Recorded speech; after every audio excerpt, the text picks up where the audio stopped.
नमस्कार दोस्तों, अपने एनसीईआरटी की जो बुक है उसका अपन जो फर्स्ट चैप्टर कर रहे थे 9th क्लास की हिस्ट्री का, अपने फर्स्ट चैप्टर कंप्लीट कर लिया था। अभी सेकंड चैप्टर स्टार्ट करते हैं। फ्रांसीसी क्रांति जो कि यूरोप में हुई, तो यूरोप पर अदर जो एरिया है उसके ऊपर क्या क्या इफेक्ट पड़ा। तो हमारा जो सेकंड चैप्टर है 9th क्लास की हम बुक में देखें, वो चैप्टर है कि यूरोप में क्या क्या चेंजेस आए और रशिया के अंदर जो रूस है, रूस की क्रांति क्या थी, वहां पर जो रेवोल्यूशन हुई वो क्या थी, उसके बारे में सेकंड चैप्टर हमारा डिटेल के अंदर बताता है। अभी इस टॉपिक में देरी ना करते हुए अपने टॉपिक को स्टार्ट करते हैं। Let's start the topic. Please इस वीडियो को लाइक करें और अगर आप इस चैनल पर नए हैं तो इस चैनल को सब्सक्राइब करें और साथ में जो बेल आइकन है उसे दबाना ना भूलें।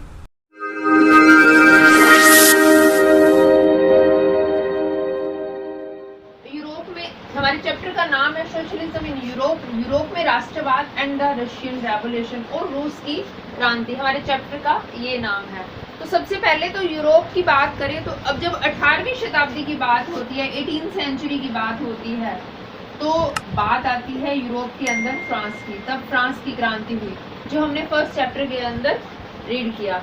अब लेकिन अगर 19वीं शताब्दी की बात आए, 19th सेंचुरी की बात आए, तो नाम आता है रूस का। वहां पर रशिया के अंदर एक रेवोल्यूशन हुई थी, रूस के अंदर क्रांति हुई थी। तो इन क्रांतियों को हमने 18वीं शताब्दी की क्रांति हमने देख ली कि फ्रांस के अंदर क्या क्या हुआ, कौन से राजा ने क्या किया, लुई 16 किया था, 14 किया था, 15 उन्होंने क्या क्या किया, किस राजतंत्र को समाप्त किया गया, वो सारा हम पिछले चैप्टर के अंदर पढ़ चुके हैं।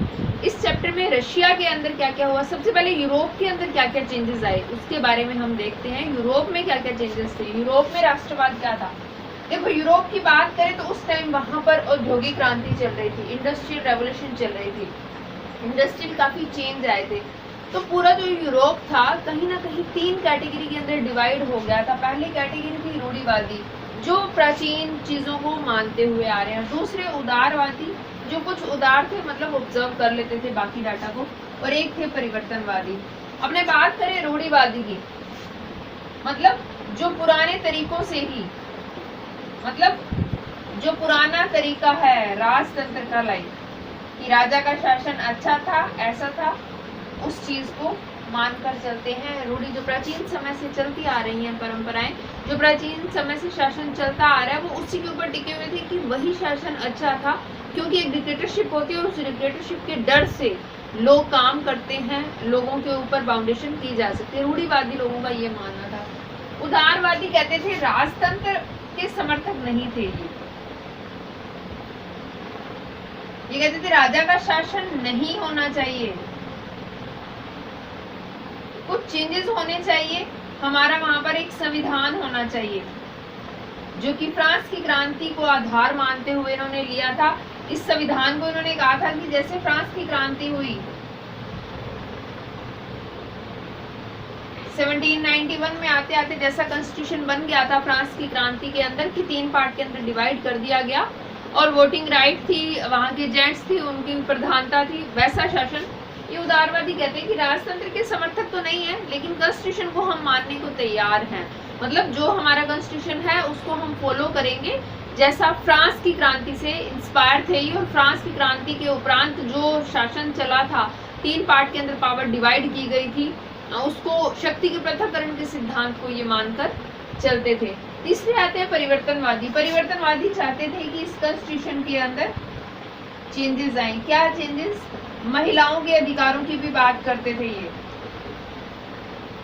महिलाओं को भी अधिकार प्राप्त हो।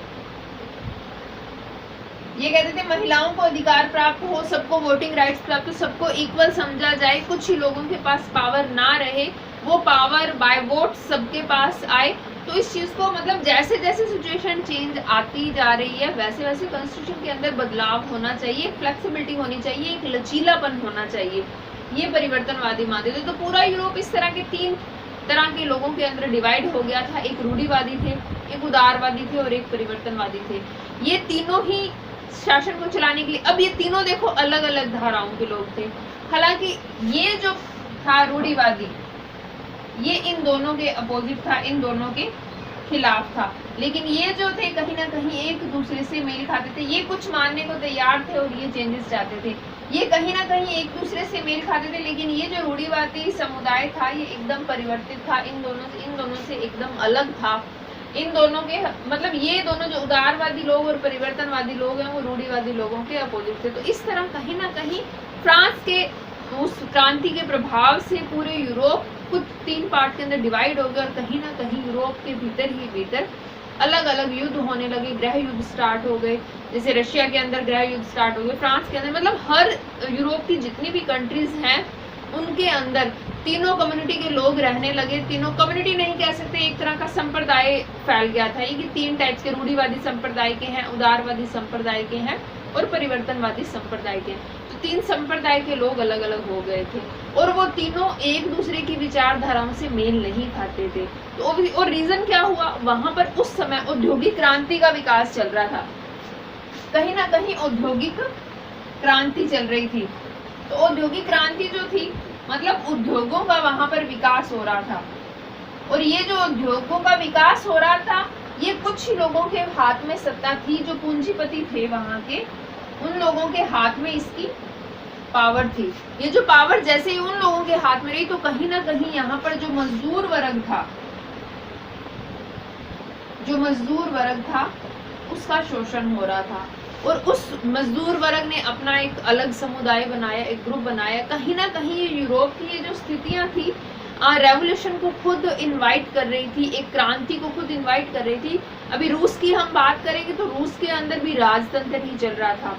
जार निकोलस की हम बात करेंगे रूस के अंदर, तो कहीं ना कहीं ये कंडीशन ही थी जिन्होंने अपने आप ही एक रेवोल्यूशन को इनवाइट किया कि एक नई क्रांति चाहिए, इसको चेंजेस करना पड़ेगा क्योंकि शोषण अभी भी हो रहा था फ्रांस की क्रांति के बाद। यूरोप में ही समाजवाद को हम देखते हैं। सबसे पहला आपको बताया कि वहां पर औद्योगिक क्रांति थी, मतलब उद्योगों का विकास हो चुका था वहां पर, और वो जो उद्योगों का डेवलपमेंट हुआ मेनली जो पूंजीवादी लोग थे उनके हाथ में ही सारी की सारी संपत्ति आ गई। और इन्होंने क्या किया, जो मजदूर लोग थे, लेबरर थी, उनका शोषण करना स्टार्ट कर दिया। उनको इतना टॉर्चर किया जाता था कि काम के घंटे अधिक लिए जाते थे और उन्हें पेमेंट सैलरी के नाम पर बहुत कम दिया जाता था।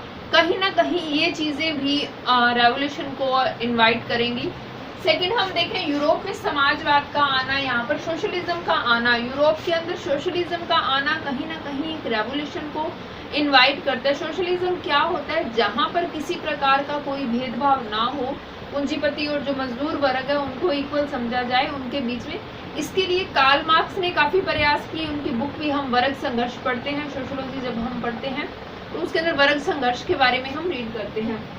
तो यूरोप में जब समाजवाद का आया तो वहां पर सामूहिक उद्यम मतलब कोऑपरेटिव, मतलब मिलजुल कर काम करना, मतलब आधा गवर्नमेंट के हाथ में और आधा जनता के हाथ में, कोऑपरेटिव सेक्टर को वहां पर कहा गया कि इनवाइट किया गया कि जो कोऑपरेटिव सेक्टर के ग्रुप बनाए जाएं, वो चीजें आई। सेकेंडली रॉबर्ट जो ओवन थे उन्होंने एक नया समन्वय बनाया, एक नया ग्रुप बनाया जिसको इन्होंने इंडियाना ग्रुप नाम दिया। इसके अंदर सभी कैटेगरी के लोग विद्यमान थे। बात करें कार्ल मार्क्स की, कार्ल मार्क्स और फ्रेडरिक एंगेल्स आए उसके बाद, कार्ल मार्क्स ने इन्होंने भी समाजवाद को, सोशलिज्म को बताया। फिर बात करें कार्ल मार्क्स की, कार्ल मार्क्स ने मजदूर संघर्ष के बारे में बताया कि तब तक जब तक पूंजीवादी लोग, मतलब जो ओनर लोग हैं, जिनकी फैक्ट्री है, जो मालिक हैं और जो लेबरर का शोषण करते हैं, वो जब तक अपना प्रॉफिट कमाएंगे, जब तक अपना लाभ देखेंगे, तब तक वो मजदूरों का शोषण करते रहेंगे, उनको टॉर्चर करेंगे और कहीं ना कहीं उनको नीचे करने की कोशिश करेंगे। उनको उतना मेहनताना नहीं मिलेगा, उतनी उनको सैलरी नहीं मिलेगी, उतना उनको अपनी मजदूरी का पेमेंट नहीं मिलेगा जितना वो चाहते हैं, क्योंकि पूंजीपति जो वर्ग था उनका मेन पर्पस था प्रॉफिट कमाना। अब जब वो सिर्फ उनका मेन पर्पस प्रॉफिट कमाना है तो पॉसिबल ही नहीं है कि इक्वल उन्हें लाया जाएगा। मतलब जितना काम के घंटे ज़्यादा लिए जाते थे और उनको मजदूरी कम दी जाती थी, 10 से 12 घंटे काम करवाया जाता था और उन्हें पेमेंट शायद 4 से 5 घंटों की मिलती थी। और कार्ल मार्क्स ने बताया कि ये सिस्टम तब तक चलता रहेगा जब तक एक टाइम ऐसा नहीं आएगा कि मजदूर वर्ग इक्वल हो जाएगा, उनकी उसकी आवश्यकताओं की पूर्ति कंप्लीट हो जाएगी। ये संघर्ष का अंत तब होगा जब पूंजीपति वर्ग और जो मजदूर वर्ग है उनको उतनी कैपेसिटी मिलेगी जितना, मतलब जब पूंजीपति वर्ग का उद्देश्य लाभ कमाना नहीं रह जाएगा, वो एक कोऑपरेटिव सेक्टर के अंदर एक ऐसा उद्यम बनाने की, एक ऐसा बिजनेस, ऐसा वर्क करने तैयार कर देंगे जिससे दोनों को इक्वल लाया जा सकता है। यहाँ पर बात चली थी जर्मनी में सोशल डेमोक्रेटिक पार्टी बनाई गई समाजवाद को ही स्थापित करने के लिए, जिसको एसपीडी बोलते हैं। जर्मनी के अंदर सोशल डेमोक्रेटिक पार्टी बनाई गई। इसी तरह की पार्टी ब्रिटेन में भी बनाई गई, ट्रेड यूनियन पार्टी। लेकिन 1914 तक कहीं भी यूरोप की किसी भी कंट्री के अंदर सोशलिज्म का पूरी रूप से सक्सेस प्राप्त नहीं हुई, कि यूरोप की किसी भी कंट्री के अंदर पूर्ण रूप से सोशलिज्म स्थापित नहीं हुआ, पूर्ण रूप से समाजवाद स्थापित नहीं हो पाया। 1914 तक तो बिल्कुल भी स्थापित नहीं हो पाया। ये पूरे यूरोप की बात हो रही है कि यूरोप में समाजवाद किस तरह स्थापित हुआ, कैसा हुआ, क्या क्या प्रयास किए गए, वो चीज थी। लेकिन रूस की क्रांति, यूरोप की एक कंट्री है रूस, वहां पर ये जो क्रांति है कहीं की 19वीं शताब्दी की, जैसे अपने फ्रांस की क्रांति की, यूरोप के अंदर एक फ्रांस कंट्री थी उसकी हमने बात की, तो अभी रूस भी एक कंट्री है जिसके अंदर 19वीं शताब्दी की अगर बात की जाए तो सबसे बड़ी क्रांति इसी रूस की क्रांति को माना जाता है। हालांकि इंडिया के अंदर भी है, लेकिन इंटरनेशनल लेवल पर अपन बात करें तो ये जो रूस की क्रांति है सबसे बड़ी क्रांति मानी जाती है। कुछ कंपैरिजन करेंगे अपने, जैसे जैसे रूस की क्रांति पढ़ेंगे इसके अंदर कुछ इंसिडेंट्स इस तरह के आएंगे जो अपने भारत की क्रांति, क्योंकि हमने पढ़ी हुई है, हम समझते हैं उन चीज़ों को, कहीं ना कहीं वो चीज़ हमारे से अटैच है, इस वजह से हम उन चीज़ों को समझते हैं। तो वो चीज़ें हम इससे कंपैरिजन करते हुए आगे करेंगे कि भाई ठीक है, इसके अंदर ये घटना थी तो वो किससे रिलेट करती है, ये घटना थी तो वो किससे रिलेट करती है। अभी रशिया की क्रांति या रूस की जो रेवोल्यूशन है, रूस की जो क्रांति है वो क्या थी, कैसे स्टार्ट हुई, क्या क्या उसमें घटनाएं हुई, उन चीज़ों को हम देखें। अब रशियन क्रांति के बारे में, रशियन जो रूसी क्रांति है उसके बारे में हम देखते हैं क्या थी। मार्क्स की जो समाजवादी विचारधारा है, हमने अभी पिछले में देखा कि मार्क्स ने समाजवादी विचारधारा को मजदूर संघर्ष, वर्ग संघर्ष को बताया, उस चीज को देखते हैं। तो मार्क्स की जो समाजवादी धारणा, सोशलिज्म की जो उनकी प्रोसेस था, उसी ने ही रूसी क्रांति को जन्म दिया। रशिया के अंदर जो रेवोल्यूशन है उसको जन्म देने का श्रेय कहीं ना कहीं मार्क्स की उस विचारधारा को भी हम दे सकते हैं।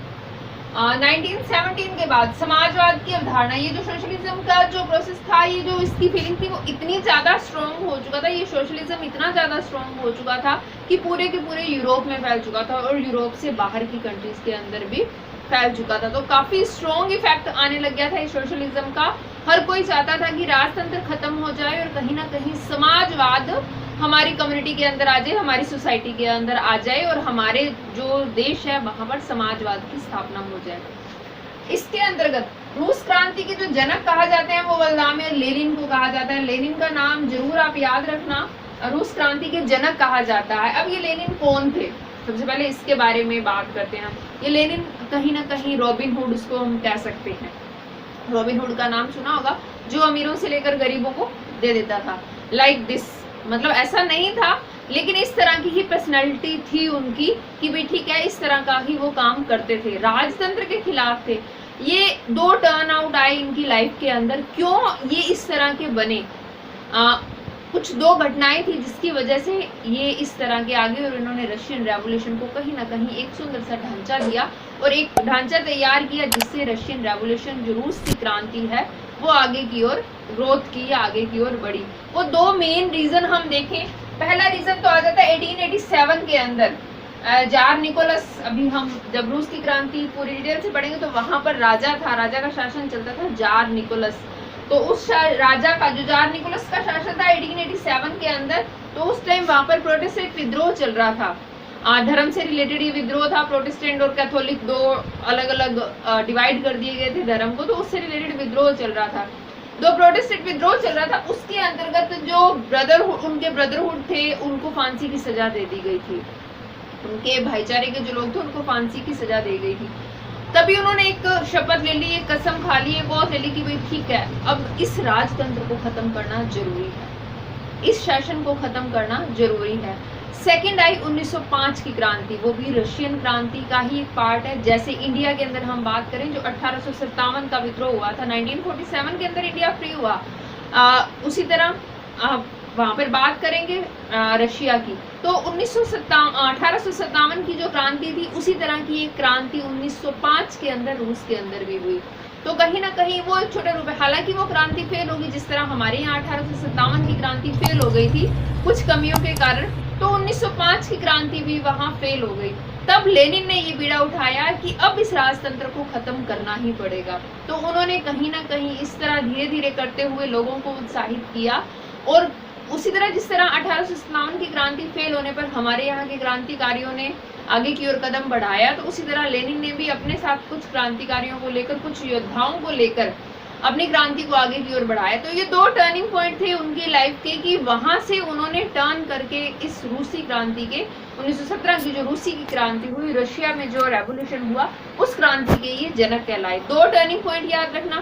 पहला जो टर्निंग पॉइंट आया 1887 के अंदर, जार का जो प्रोटेस्टेंट विद्रोह चल रहा था उसके कारण लेनिन इस तरह के विद्रोह के लिए आगे की ओर बढ़े। और सेकंड था 1905 की जो रेवोल्यूशन हुई। 1905 की रेवोल्यूशन हमें यहाँ पर पढ़नी पड़ेगी कि 1905 की रेवोल्यूशन क्या थी। जिस तरह भारत का स्वतंत्रता संग्राम हम पढ़ते हैं, तो 1857 की क्रांति के बिना वो स्वतंत्रता संग्राम अधूरा है, हम उसके बारे में पूरी जानकारी प्राप्त नहीं कर सकते। उसी तरह अगर रूसी क्रांति पढ़ेंगे और 1905 के उस ब्लडी संडे की घटना के बारे में हम नहीं पढ़ेंगे, उस खूनी रविवार की घटना के बारे में हम नहीं पढ़ेंगे, तो कहीं ना कहीं रूसी क्रांति भी अधूरी रह जाएगी। तो सबसे पहले क्या था ये 1905 की घटना, 1905 में ऐसा क्या हुआ जिसकी वजह से पहले इसके चरण हम थोड़ा बहुत देखते हैं रूसी क्रांति की, फिर 1905 की घटना के बारे में हमारा जानना जरूरी है, क्योंकि अगर वो नहीं जानेंगे तो रशियन क्रांति, जो रशियन रेवोल्यूशन है, उसको समझना थोड़ा मुश्किल होता है। रूस की क्रांति को पहले शॉर्ट समरी देखते हैं हम कि शॉर्ट में क्या थी ये क्रांति। सबसे पहले कितने तारीख को ये स्टार्ट हुई, ध्यान रखना, 8 मार्च से लेकर 8 नवंबर को ये रूस की क्रांति चली। स्थान ऑब्वियसली रूस था, क्योंकि रूसी क्रांति है तो हम कोई चीज ध्यान रखेंगे। इसकी दिनांक याद रखना 8 मार्च से 8 नवंबर 1917, क्योंकि 19वीं शताब्दी के अंदर हो रही है, ये ध्यान रखना। हमने जो फ्रेंच रेवोल्यूशन पढ़ा उसका भी तारीख याद रखना, और ये जो रशियन रेवोल्यूशन पढ़ रहे हैं उनकी भी तारीख याद रखना। स्थान रूस था। इसका परिणाम क्या हुआ, सबसे पहले बोल्शेविकों की विजय हुई। अब बोल्शेविक क्या थे उसके बारे में हम जानेंगे। फिर जार निकोलस सेकंड, मतलब वहां पर जो राजतंत्र के जो राजा थे, जिस तरह उस क्रांति के अंदर हमने पढ़ा कि लुइस 14, 15 और 16 थे, तो यहाँ पर जार निकोलस का शासन चल रहा था। जो जार निकोलस सेकंड थे इस क्रांति के समय, उन्होंने अपना त्याग पत्र दे दिया था, और जो शाही सरकार थी उसका पतन हो गया था। इसके रीजन क्या थे इस क्रांति के, बेसिकली हम रीजन देख रहे हैं, अभी डिटेल में हमारा पढ़ना बाकी है। बेसिकली हम कारण देख रहे हैं क्या है, कि सबसे पहला कारण था रूस में सामाजिक समानता का अभाव। जिस तरह फ्रेंच रेवोल्यूशन हमने पढ़ी कि उसके अंदर 3 पार्ट के अंदर पूरी कंट्री डिवाइड थी। अब इसी यहाँ पर भी 3 ही स्टेट है, बट वहां पर 3 स्टेट्स नाम दिया गया था। यहाँ पर 3 पार्ट इस तरह ही डिवाइड थे। 3 पार्ट के अंदर पूरी कंट्री डिवाइड थी रूस की भी। पहला कुलीन वर्ग, दूसरा उच्च मध्यम वर्ग, और तीसरा कृषक, श्रमिक और दास वर्ग। देखो हमने वो पढ़ा था, तो उसके अंदर पहले में पादरी आए थे, दूसरे में कुलीन वर्ग आया था, और तीसरे में सारे नीचे कृषक व्यापारी वर्ग वो आ गया था। यहाँ पर फर्स्ट स्टेट के अंदर राजाओं का शासन है, कुलीन वर्ग है। सेकंड स्टेट में उच्च मध्यम वर्ग, मतलब जमींदारी, पूंजीपति, क्योंकि औद्योगिक क्रांति चली थी तो काफी पूंजीपति भी थे, वो थे। और थर्ड स्टेट के अंदर जो किसान थे या जो लेबरर थे, या उस टाइम दास प्रथा वहां पर चल रही थी, अर्धदास मतलब बेगार प्रथा टाइप, इस तरह का सिस्टम था। तो वहां पर थर्ड स्टेट के अंदर, थर्ड पार्ट के अंदर, सॉरी थर्ड स्टेट यहाँ पर नहीं कह सकते हम, तो थर्ड पार्ट के अंदर वो लोग थे। इसके अंदर पहला रीजन तो हुआ वहां पर सामाजिक असमानता का होना। दूसरा इस क्रांति का रीजन क्या था, 1905 की क्रांति जो हुई वो असफल हो गई, तो जिसकी वजह से कहीं ना कहीं एक चिंगारी सबके मन में उठ रही थी कि अब किस तरह इसको कुछ कमियों के कारण, या कहीं ना कहीं यूनिटी के लेस होने के कारण, यूनिटी के अभाव के कारण, एकता के अभाव के कारण, वो 1905 का जो रेवोल्यूशन हुआ, जिस तरह हमारे यहाँ पर 1857 का जो रेवोल्यूशन था उससे कंपैरिजन हम कर सकते हैं। जैसे वो असफल हुआ तो उसके बाद काफी जोश आ गया था लोगों में, क्योंकि वो असफल हुई तो कुछ कमियों के कारण। तो 1905 में जो ब्लड रेवोल्यूशन हुआ यहाँ पर, तो उस चीज की कमी के कारण, कुछ कमियों के कारण वो रेवोल्यूशन असफल रहा। तो वो चिंगारी सबके मन में एक ऊर्जा बनाकर पैदा हुई, और जिसकी वजह से नेक्स्ट जो रेवोल्यूशन हुआ 1917 के अंदर वो सक्सेस हो पाया। पश्चिमी यूरोप के प्रभाव के कारण आपको बताया कि वहां पर ब्रिटेन, जर्मनी, वहां पर काफी समाजवाद का प्रभाव चल रहा था, क्योंकि यूरोप में जब हम समाजवाद की बात कर रहे थे तो कार्ल मार्क्स की बात की, अलग अलग बात की, तो वो पश्चिमी यूरोप का एरिया था, वो काफी इफेक्टेबल कर रहा था रूस को कि समाजवाद की स्थापना, राजतंत्र खत्म किया जाए, समाजवाद, सबको एक साथ लाया जाए, सबको इक्वल रखा जाए। तो वो कहीं ना कहीं जो भावनाएं हैं उसने काफी रूस के ऊपर अपना इफेक्ट डाला। फिर बात करते हैं एक और स्पेशलिज्म था महायुद्ध का प्रभाव। उस टाइम जो वर्ल्ड वॉर चल रही थी उसका इफेक्ट काफी पड़ा। उसके अंदर मित्र राष्ट्रों की तरफ से रूस गया हुआ था, आपने देखे तो मित्र राष्ट्रों की तरफ से रूस था, लेकिन रूस के सैनिक वीर तो बहुत थे, रूस के सैनिक वीर तो बहुत थे, लेकिन उनकी वीरता और उनकी जो वीरता थी वो इस तरह की थी कि वो देश को समर्पित नहीं थे, वो राजा को समर्पित थे। तो कहीं ना कहीं देश भावना का अभाव था उनके अंदर, और उस टाइम उस युद्ध की वजह से देश के अंदर बहुत आर्थिक हानि हुई। तो लोगों ने क्या किया, ये जो फर्स्ट और सेकंड स्टेट के लोग थे, क्योंकि सेकंड स्टेट औद्योगिक क्रांति चल रही थी, बिजनेसमैन थे वो जो चल रहे थे, तो उन्होंने क्या किया, कहीं ना कहीं भ्रष्टाचार और रिश्वतखोरी फैला दी। रिश्वतखोरी फैलने की वजह से क्या हुआ, देश के अंदर महंगाई बहुत ज्यादा हो गई, रिश्वतखोरी, भ्रष्टाचार ज्यादा होने लगा। तो कहीं ना कहीं ये, और वो लोग राजा को समर्पित थे, न कि देश को। उन्हें कंट्री से लेना देना नहीं था, उन्हें राजा से ईमानदारी रखनी थी। और राजा क्योंकि निरंकुश था, बहुत ज्यादा लोगों पर अत्याचार करना और पैसा इकट्ठा करना केवल उसका यही था, और अपने ऐशो आराम को पूरा करना उसका मेन यही पर्पस था। तो पूंजीपति और व्यापारी वर्ग थे वो भी उन्हीं से ही रिलेट करते थे। तो देश के अंदर भ्रष्टाचारी, रिश्वतखोरी काफी ज्यादा फैल गई, और कहीं ना कहीं जो मजदूर हैं वो रोटी को भी तरसने लगे। जब दुकानों पर जाते तो रोटियों के, गरम गरम रोटियों के काफी ढेर लगे पड़े होते थे, लेकिन उन लोगों के लिए नहीं थी। तो कहीं ना कहीं वो जो अपने ब्लडी संडे की बात करेंगे, हम खूनी रविवार की बात करेंगे, 1905 की क्रांति की, अब वहां पर पूरी घटना को हम देखेंगे कि क्या था कि दुकानों के ऊपर रोटियां पड़ी थी बनी हुई, लेकिन वो आम जनता के लिए नहीं थी, बहुत महंगी थी वो रोटियां, और वो उनके खरीदने की उनकी इतनी क्षमता नहीं थी, और उन्होंने उनके ऊपर अटैक कर दिया। और काफी ये सारी घटना संडे की थी, इस वजह से इस इतिहास के अंदर इसको ब्लडी संडे, खूनी रविवार की घटना के नाम से भी हम जानते हैं।